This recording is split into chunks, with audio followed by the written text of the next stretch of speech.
DElEd 2018 batch के सभी प्रशिक्षुओं को सुप्रभात।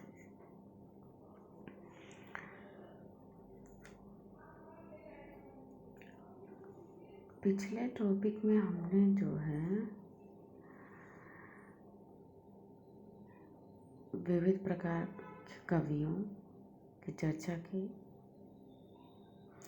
आज हम छायावादी एक प्रमुख कवयित्री महादेवी वर्मा जी के बारे में चर्चा करेंगे। इन्हें आधुनिक युग की मीरा भी कहा जाता है,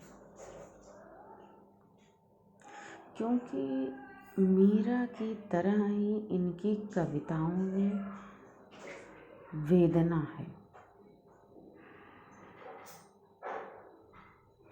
इनकी जितनी भी कविताएं हैं उसमें वेदना की प्रमुखता है, इसीलिए इन्हें आधुनिक युग की मीरा कहा जाता है।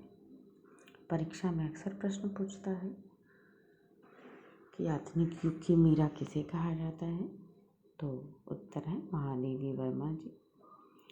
इनका जन्म 26 मार्च 1907 को अपने उत्तर प्रदेश के फर्रुखाबाद में हुआ था। इनकी माता का नाम हेमरानी देवी था। ये बहुत ही धार्मिक विचारों की थी। ब्रज भाषा की कई कविताएं इन्हें बहुत अच्छी तरीके से याद थी। महादेवी वर्मा जी की जो प्रारंभिक काव्य के प्रति जो रुचि उत्पन्न हुई वो इनकी माता की ही देन है। माता हेमरानी देवी से इन्होंने कई रचनाओं के बारे में सुना।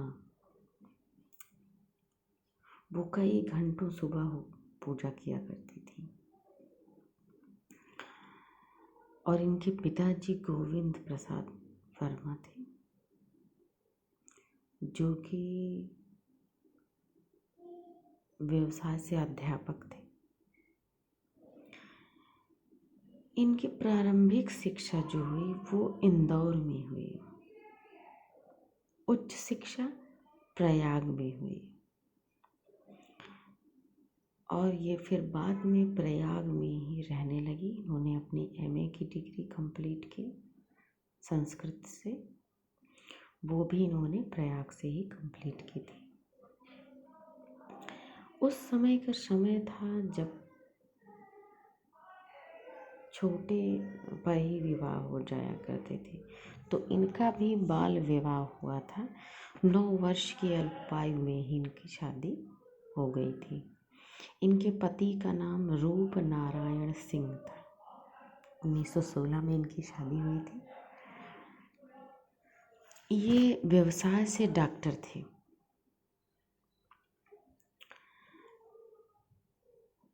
विवाह होने के पश्चात भी इन्होंने अपनी पढ़ाई नहीं रोकी। घर पर ही रहकर इन्होंने चित्रकला और संगीत की शिक्षा प्राप्त की।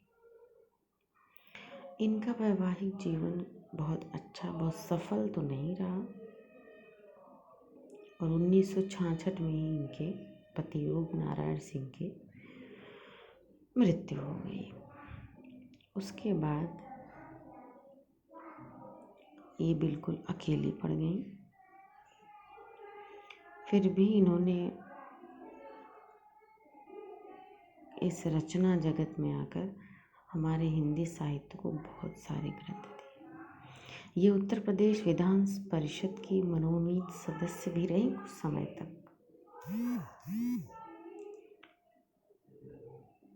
उसके बाद इन्हें पद्म भूषण, हिंदी साहित्य सम्मेलन की तरफ से सीकसरिया पुरस्कार भी मिला तथा मंगला प्रसाद पारितोषिक भी मिला।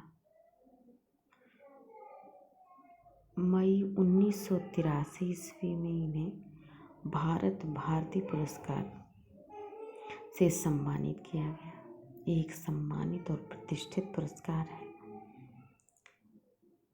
फिर उसी वर्ष नवंबर 1983 में ही जो इनकी एक रचना है, काव्य संग्रह है यामा, उस पर इन्हें ज्ञानपीठ पुरस्कार मिला। हिंदी साहित्य में अमूल्य योगदान देने के लिए, अमूल्य रचना देने के लिए ज्ञानपीठ पुरस्कार दिया जाता है। और महादेवी वर्मा जी को 1983 में, नवंबर 1983 में यामा पर ज्ञानपीठ पुरस्कार मिला। 11 सितंबर 1987 को इनकी मृत्यु हो गई। अब हम इनकी काव्य रचनाओं को देखते हैं। इनकी जितनी भी काव्य रचनाएं हैं बहुत ही प्रचलित और बहुत ही अच्छी काव्य रचनाएं हैं। कविताओं का बहुत अच्छा संग्रह इन्होंने किया है। इनकी रचना है एक निहार, रश्मि, नीरजा, सांदगीत, दीपशिखा, यामा। इन्होंने उस समय चलने वाली चांद नाम की पत्रिका का संपादन भी किया, जिसमें इन्होंने नारी स्वातंत्र्य व अधिकारों के प्रति उन्हें सजग किया। इनका मूल जो मंत्र था वो नारी को स्वतंत्र करना था और उन्हें अपने अधिकारों के प्रति सजग करना था। जो उस वक़्त नारी पे शोषण हो रहे थे उसके विरुद्ध इन्होंने आवाज़ उठाई और अपनी पत्रिकाओं में ये नारी स्वातंत्र्य के प्रति जो अपने भाव थे, विचार थे, वो इन्होंने दिए।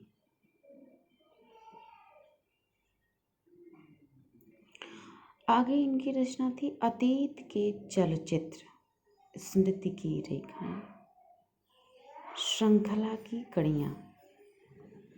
ये हिंदी साहित्य की जो छायावादी धारा थी उसकी सर्वश्रेष्ठ गीतकार भी रही हैं और एक महिला कवयित्री होने के नाते पूरे हिंदी साहित्य में इनके जैसा सम्मान किसी को नहीं मिला है। बहुत ही अमूल्य रचनाएं इन्होंने दी। इन्होंने कुछ संस्मरण भी लिखे हैं, जैसे पथ के साथी जो 1956 में आए, मेरा परिवार 1972 में। संस्मरण वो गद्य की वो विधा है जिसमें हम स्मरण किए हुए किसी व्यक्ति पर, वस्तु पर, स्थान पर या जिस किसी पर भी हम लिखना चाह रहे हैं वो अपने स्मरण के आधार पर हम लिखते हैं। ये इनका संस्मरण संग्रह था। आगे कुछ इन्होंने निबंध भी लिखे, जो श्रृंखला की कड़ियाँ 1942 में, साहित्यकार की आस्था ये 1962 में आई, जो निबंध की इनकी रचना है। एक कहानी आप लोगों ने बीए में पढ़ी होगी, गिल्लू। बहुत ही बारीकी से लिखी हुई वो कहानी है।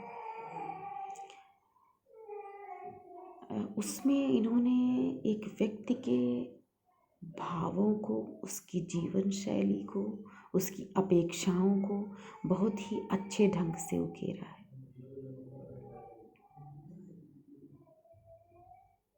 एक गिलहरी के बारे में लिखा है इन्होंने। इन्हें पशु पक्षियों से बहुत प्रेम था।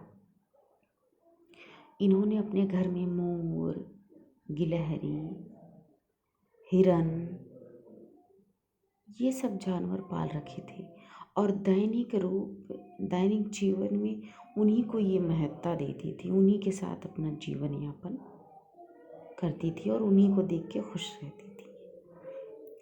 और अपनी कई रचनाओं में इन्होंने उन सभी के बारे में लिखा है। तो महादेवी वर्मा छायावाद के जो 4 स्तंभ हमने बताए थे, जयशंकर प्रसाद जी, सूर्यकांत त्रिपाठी निराला जी और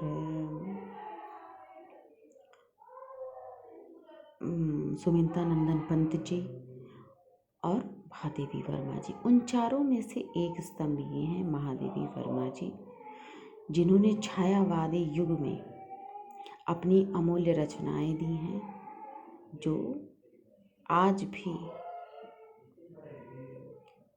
अच्छा मार्गदर्शन करती हैं। काव्य रचनाएं भी लिखी इन्होंने, गद्य रचनाएं भी लिखी, और इनकी जो लेखन शैली थी भावात्मक थी, वेदना प्रधान थी इनकी रचनाएं।